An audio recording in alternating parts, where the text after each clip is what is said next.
What happens when a Hollywood legend, adored for her radiant smile and heartwarming films, walks onto a live talk show stage, only to be blindsided by a question so personal it could unravel her entire legacy? Goldie Hawn, the queen of comedy and a fierce advocate for mental health, stepped into the spotlight of Conversations with Gayle to promote her new book, Mindful Moments for Kids. But what began as a friendly chat turned into a fiery clash that left the audience gasping and social media ablaze. This wasn't just an interview, it was a moment that redefined courage. And trust me, you won't believe what happened next. The CBS studio buzzed with anticipation that crisp September evening in 2025. The set, designed like a cozy living room with warm lighting and plush armchairs, glowed under the hum of studio lights. Goldie Hawn, at 78, glided onto the stage to a wave of applause, her iconic curls bouncing, her bohemian dress flowing in soft pinks and blues. The live audience, fans, influencers, and a few starry-eyed kids clutching her book, cheered wildly. Gayle King, the host known for her razor-sharp questions cloaked in charm, welcomed Goldie with a wide smile, her notes tucked neatly in her lap. "Goldie, you're a national treasure," Gayle said warmly, gesturing to the coffee table where two steaming mugs Saturday. "Tell us about Mindful Moments for Kids. Why this book, why now?" Goldie's eyes lit up, her voice bubbling with passion. "It's about giving kids tools to thrive in a tough world, Gayle. I've had my own battles. Hollywood's not all glitz, and mindfulness was my lifeline. It's science, not fluff." The crowd nodded, some parents clapping softly. Co-hosts Mia, an entertainment reporter, and Alex, a lifestyle guru, chimed in with safe questions about Goldie's family, including Kate Hudson's latest film. Clips of Goldie's classics, Private Benjamin, Overboard, flashed on screen, drawing laughs. But as the applause faded, Gayle's smile took on a sharper edge. Something was brewing, and it was about to catch everyone off guard.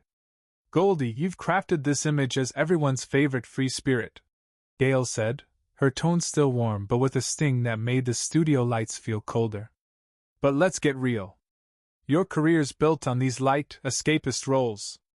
With kids facing mental health crises, isn't selling mindfulness a bit convenient? Like a celebrity cash grab?" The words hit like a thunderclap. Goldie's smile froze, her fingers tightening around her mug. The audience gasped, a few whispers rippling through the crowd. Mia shifted awkwardly, her pen tapping her notepad, while Alex's jaw dropped slightly. In the control booth, producers scrambled, one mouthing, "Cut to commercial?" But the director shook his head. The cameras zoomed in, their software amplifying the silence. Goldie took a slow breath, her voice steady but laced with hurt. "Gayle, that's a tough one. Mindfulness isn't a trend for me, it's personal. I've worked with my Mind UP Foundation for years, with real experts to help kids. It's not about money, it's about hope." But Gayle wasn't done. She leaned forward, her eyes glinting with something. Was it ambition or something more personal? What she asked next pushed Goldie to the edge, and hinted at a secret from her past that nobody expected. "Hope is beautiful, Goldie, but let's dig deeper," Gayle pressed, flipping a page in her notes.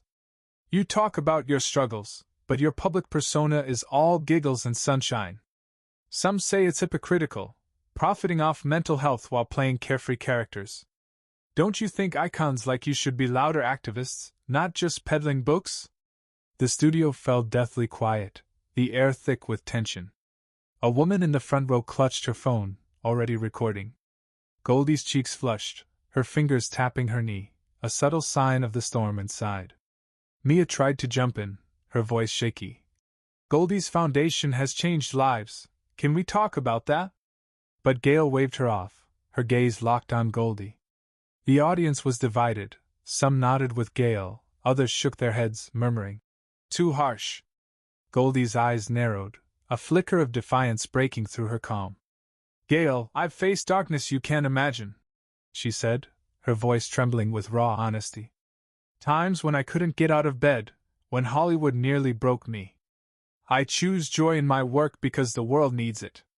But Gayle wasn't backing down. She was about to drop a bombshell accusation that would make Goldie snap. And what Goldie revealed next would leave the entire studio stunned. As Goldie spoke, the tension was electric, the faint click of a camera lens zooming and cutting through the hush. Mindfulness saved me, and I'm sharing it to save others, she continued, her voice steady but raw. Gayle tilted her head, her smile now more smirk than warmth. Saved you? That's a big claim. But let's talk about privilege, your access to therapy, your wealth. What about kids who can't afford your mindful solutions? Isn't your book just a feel-good fantasy for the elite? The accusation landed like a slap, and the audience gasped audibly, a few phones flashing as people recorded. Alex whispered to Mia, "This is bad," while producers signaled frantically behind the glass. Goldie's eyes glistened, not with defeat, but with a fire that hinted at her strength. Her chair scraped softly as she leaned forward, her voice low but fierce. "You want to talk privilege? I've fought for every kid, not just the ones with money." She paused, her gaze piercing Gayle. The studio held its breath, sensing a storm about to break. Then, Goldie stood, her dress swaying, and what she did next turned this interview into a viral sensation. But you'll have to keep reading to see how this legend flipped the script and left Gayle speechless. Was Gayle out of line, or did Goldie dodge the real issue? Drop your thoughts in the comments, and subscribe for part 2, where Goldie's next move changes everything. The CBS studio was a pressure cooker, the air thick with anticipation as Goldie Hawn stood, her pastel dress catching the stage lights like a beacon of defiance.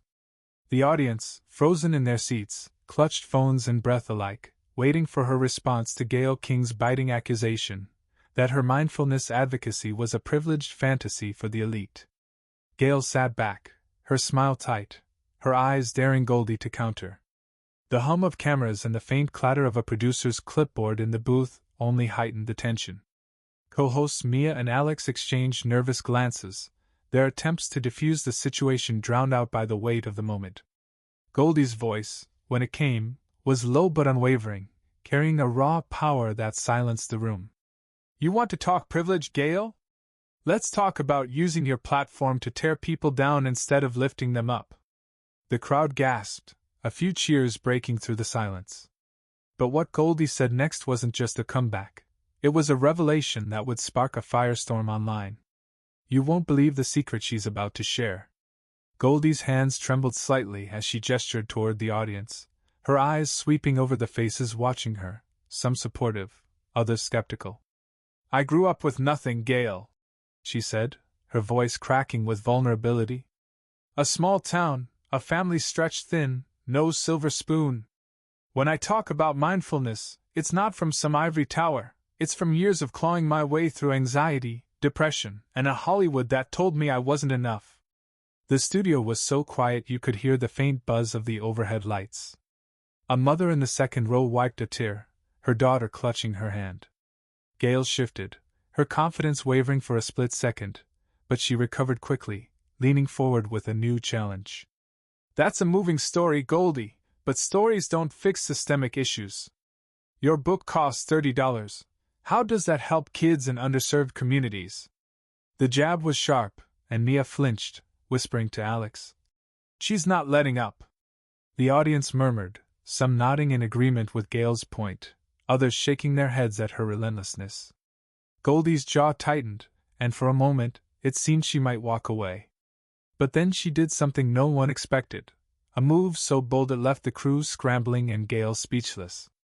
"I'm not here to play your game, Gayle," Goldie said, her voice rising with a fire that belied her gentle persona.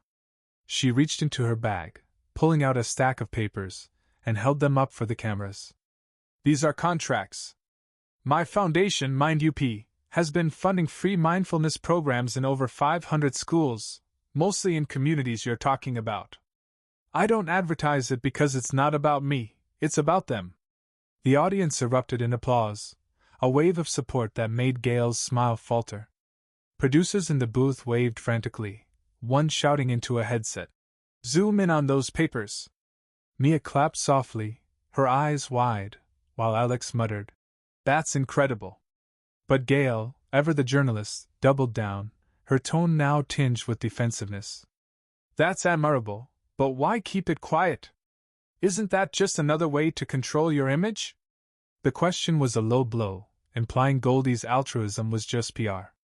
The crowd booed softly, and a man in the back yelled, "Let her speak!" Goldie's eyes flashed with a mix of hurt and resolve, and she took a step closer to Gayle's chair, her presence commanding the stage. What she was about to do would turn this moment into television history. But was it a walkout, or a final stand? Goldie set the papers down with a deliberate thud, the sound echoing in the tense studio. "You know, Gayle, I came here to talk about hope, not to be grilled about my integrity," she said, her voice steady but laced with pain. "I've spent decades building something real for kids, and you reduce it to a soundbite for ratings." The audience roared, some standing in solidarity, others filming furiously. Gayle opened her mouth to respond, but Goldie raised a hand, silencing her, a gesture so powerful the cameras caught every angle. "I'm done letting you twist my life to fit your narrative," Goldie continued. "This isn't about privilege, it's about purpose. And if you can't see that, I'm not wasting my breath." She turned, her dress swirling, and began walking toward the stage exit. The crowd was on its feet, half cheering, half gasping, as producers scrambled to signal the director. Mia called out, "Goldie, wait!" But it was too late. Gayle sat frozen, her notes slipping to the floor. The screen faded to black for a commercial, but the internet was already exploding with clips. Was Goldie's exit the end, or was there one final twist waiting backstage?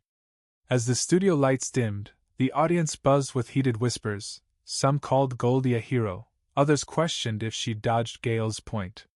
Social media lit up with hashtags like #GoldieWalksOut and #GayleVS.Hawn, clips of her speech racking up millions of views. Backstage, producers huddled, unsure whether to coax Goldie back or let the moment stand. The fallout was just beginning, and the world was watching.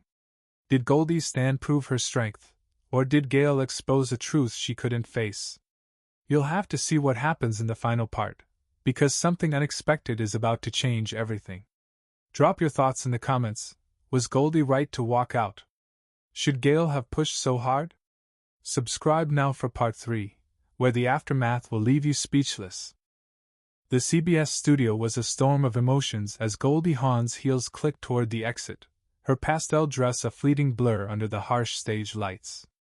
The audience, still reeling from her fiery speech, stood divided, some cheering her courage, others whispering that she dodged Gayle King's pointed questions about privilege. Gayle sat motionless, her notes scattered on the floor, her trademark poise shaken by Goldie's bold accusation that she twisted the truth for ratings. The cameras lingered on the empty chair where Goldie had sat, the hum of their lenses cutting through the stunned silence. Co-hosts Mia and Alex fidgeted, Mia mouthing, "What just happened?" to a wide-eyed Alex. Producers in the control booth were in chaos, one barking into a headset, "Get her back!" while another signaled to cut to commercial. But backstage, something was stirring. Goldie wasn't done yet. What she did next wasn't just a walkout. It was a moment that would redefine her legacy and leave the internet in a frenzy. Backstage, the dimly lit corridor buzzed with nervous energy. Stagehands froze as Goldie paused near the green room, her hands trembling but her jaw set. A young producer, Sarah, approached cautiously, her clipboard clutched like a shield. "Ms. Hawn, please, the audience is losing it. Will you come back?" Goldie turned, her eyes still glistening with the raw emotion of the moment, but there was a spark of resolve. "I'm not here to play their game, Sarah," she said softly. "But I won't leave those kids out there without hope." The producer's eyes widened. What did Goldie mean? Was she planning to return and face Gayle again? The faint roar of the audience filtered through the walls, a mix of applause and heated debate. Social media was already ablaze, with #GoldieWalksOut trending worldwide, clips of her holding up the Mind UP contracts racking up millions of views. But Goldie had one more surprise up her sleeve, a move so unexpected it would turn this clash into a cultural touchstone. You won't believe what she's planning as the cameras roll again. The commercial break ended, and the studio lights flared back to life. Gayle, now composed, addressed the audience with a strained smile. Well, folks, that was intense.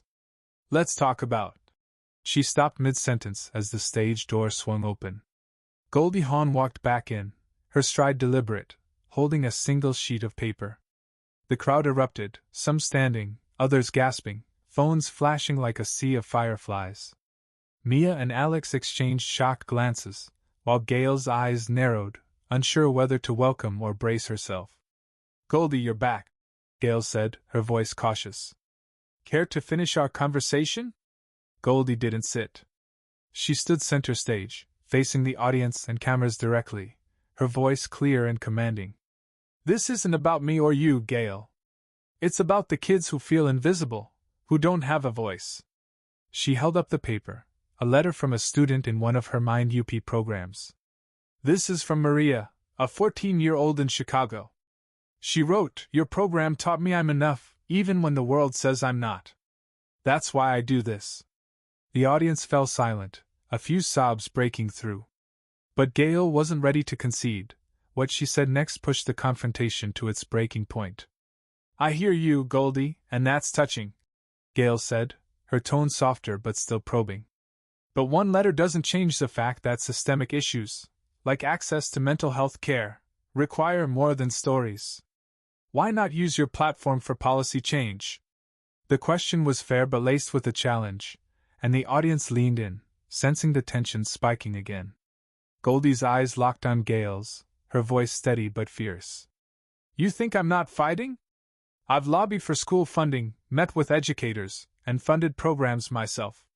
But I'm not here to shout about it, I'm here to show kids they're worth fighting for." She turned to the audience, her voice rising. "Every one of you has a story, a struggle. Don't let anyone make you feel small for how you heal or how you help." The crowd roared, many on their feet, clapping and cheering. Mia wiped a tear, whispering to Alex, "She's incredible." Gayle opened her mouth, but no words came. Goldie had taken control of the narrative. And just when it seemed the moment couldn't get bigger, Goldie dropped a bombshell that would echo far beyond the studio. Goldie stepped closer to the audience, her voice now a mix of fire and vulnerability. "I'm announcing this tonight because this moment matters," she said, her eyes scanning the crowd. "Mind UP is launching a free online platform next month, with tools for every kid, every school, no matter their background. No one gets left behind." The audience exploded in applause, some chanting her name. Producers in the booth scrambled to capture every angle, one whispering, "This is gold." Gayle, visibly rattled, tried to regain footing. "That's a big move, Goldie. Why announce it now?" Goldie turned to her, her gaze unflinching. "Because you challenged me to prove it, Gayle. And I don't back down from what's right." She paused, letting the weight of her words sink in, then walked off stage again, this time with her head high, the crowd's cheers deafening. The screen faded to black, but the moment was far from over. Clips flooded X and TikTok with captions like, "Goldie Hawn shuts down Gayle King," and "The speech that broke the internet." But the real impact was just beginning to unfold, because someone in that studio was about to make a move that would change everything. As the dust settled, the fallout was seismic. News outlets dissected the clash, some praising Goldie's grace under pressure, others debating whether Gayle's tough questions exposed a valid point about celebrity activism. Goldie's announcement of the free Mind UP platform trended for days, with educators and parents flooding social media with support. Gayle issued a brief statement on X. "My job is to ask hard questions. I respect Goldie's work and wish her well." But whispers circulated that CBS producers were furious, with rumors of backstage tensions between Gayle and her team. Goldie, meanwhile, returned to her work quietly, her foundation reporting a surge in donations. The viral moment sparked a broader conversation about how we judge those who use their platforms for good, and whether the media lifts up or tears down. Goldie's speech, especially her words to the audience, "Don't let anyone make you feel small," became a rallying cry, printed on t-shirts and shared in classrooms. Was Goldie's stand a triumph of purpose over provocation, or did Gayle's questions expose a truth worth examining? What do you think? Who was right in this clash? Should Goldie have stayed to fight, or was her walkout the ultimate power move? Drop your thoughts in the comments, share this story, and subscribe for more moments that spark debate and inspire change.